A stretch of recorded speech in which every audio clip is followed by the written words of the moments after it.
I recently replayed Assassin's Creed 2 and I thought, why not make a video looking back at it almost 12 years later? Damn, I can't believe this much time has passed. There will be spoilers in this video for the entirety of Assassin's Creed 2, so be careful if you have not finished the story yet. So without further ado, let's get on with the video.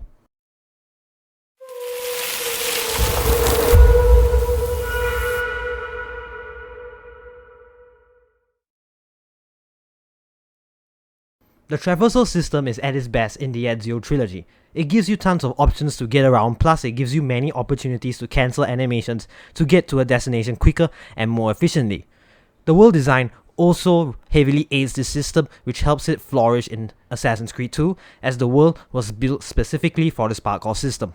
I'm really disappointed how the RPG era of Assassin's Creed has completely dumbed down this entire system, as it was close to perfect. Overall, the traversal is quite excellent in this Assassin's Creed game, and I hope they bring it back in the future while improving a few things. Combat in Assassin's Creed 2 is quite good in my opinion, as they increased the weapon variety, which resulted in you having more options in combat. I especially like how we could disarm enemies and use their own weapons against them, which had their own unique animations which helped combat look very flashy and nice to look at. How you defeated enemies in combat is quite similar to Assassin's Creed 1, where you could either wait for your enemies to attack and counter them, or attack in quick succession to create a combo move to finish them off. When both methods are used in conjunction with each other, it creates a very fun combat system that works very well and shows off the immense skill of an assassin. Overall, it's a really good Assassin's Creed combat system. Enemies are not unnecessary damage sponges, and the combat system gives you various options to tackle the situation. Plus, it rewards you for your quick reflexes. So yeah, it's quite good. Stealth in Assassin's Creed 2 is quite good even if it's not the best in the series. It's almost identical to Assassin's Creed 1 stealth, but with the addition of courtesans and large groups of moving civilians, which encourages you to use social stealth a lot more. I really appreciate this upgrade, as it allows you to be a bit more of a blade in the crowd and enforces the idea of assassins hiding in plain sight. It helps you get to your targets easily, and it helps you to move in for the kill. The addition of assassinating from a haystack and bench also allows you to wipe out enemies more easily and stealthily. The only problem I have with this stealth system is that the ability to stealth kill your enemies from a distance is very limited. And this is because the throwing knives are not a one-hit kill, and the hidden gun could at times alert guards to your presence, as it's quite loud.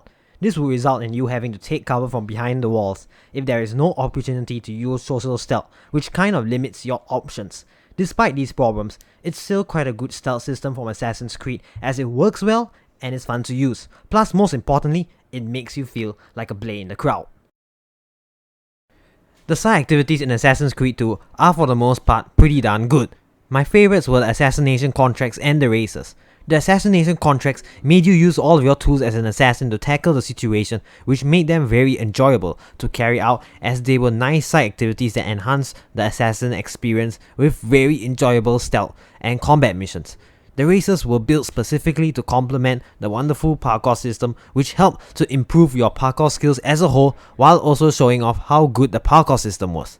These races were also complemented with the amazing soundtrack, which made it even more memorable. Another excellent side activity I really liked was the assassin tombs. Like the races, it tests your parkour abilities and shows off how smooth the system can be if used correctly. They were just really fun levels to navigate around, plus you are rewarded with the best armor in the game if you complete all of them, which is a really nice reward that makes these levels even more worthwhile than they already are. Despite these side activities being quite good, there are some of them that pull down my overall opinion of them, and that is the beat-up events and the collection of chests.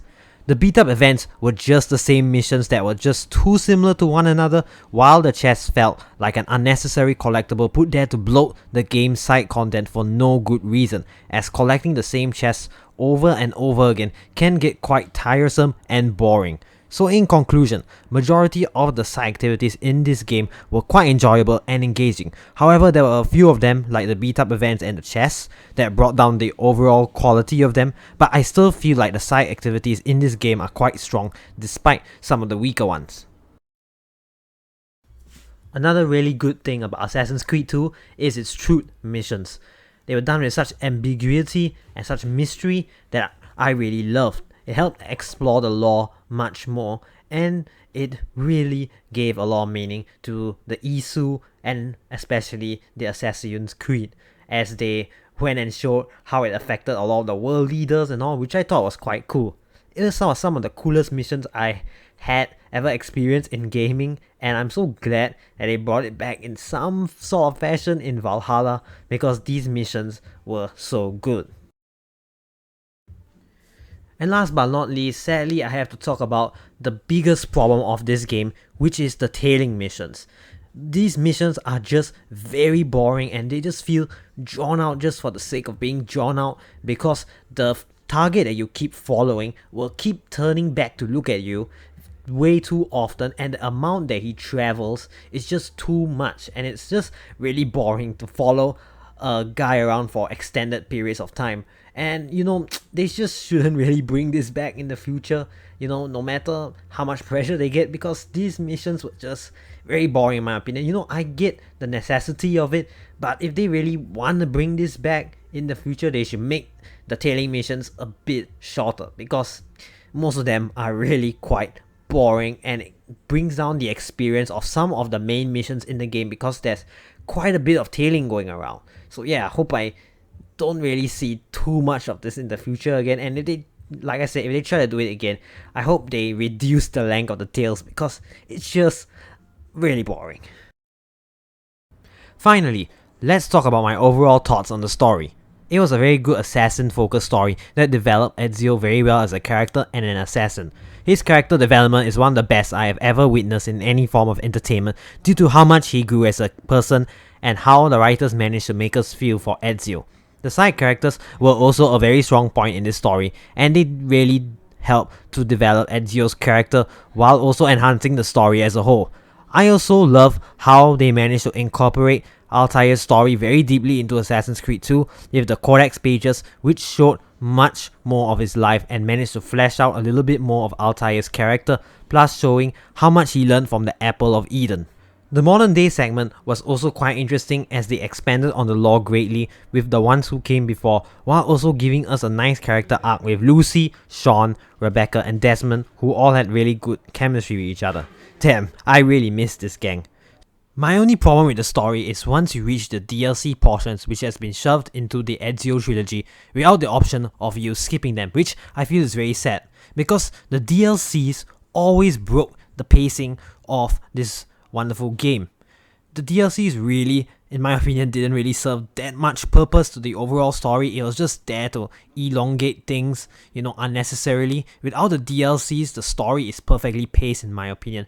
Going with Ezio's story developed very well. The pacing was just perfect without the DLCs. But with the DLCs, it just ruins the whole thing, and most of the things done in the DLC didn't really serve a purpose. It was just filler, just for the sake of filler. The only thing that I really liked from the DLC was Ezio's speech after he killed Savonarola.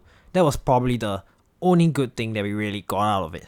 Other than that, it felt like hours of pointless content, just for the sake of it, and I didn't really like it. And it's really sad that this DLC had to break the pacing of the game, and I hope in the future they kind of make the DLCs of AC2 in the Ezio trilogy optional, because I really don't want to play them again, because it breaks the pacing of the story.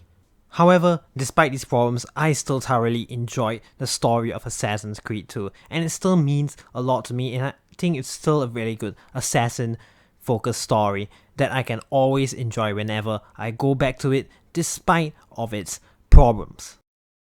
Assassin's Creed 2 still holds up very well to this day despite some of its problems. It has great combat, great side activities, great traversal, and amazing story. It was such a wonderful experience that I hope I get to experience with many more games in the future. Alright guys, that's about it for this video. I hope you guys enjoyed it. Be sure to drop a like and share your thoughts on this video in this comment section below. I decided to revisit this game since I really love it so much, and I thought, why not make a short video looking back at it. And with that being said, this has been 236 Woman signing out.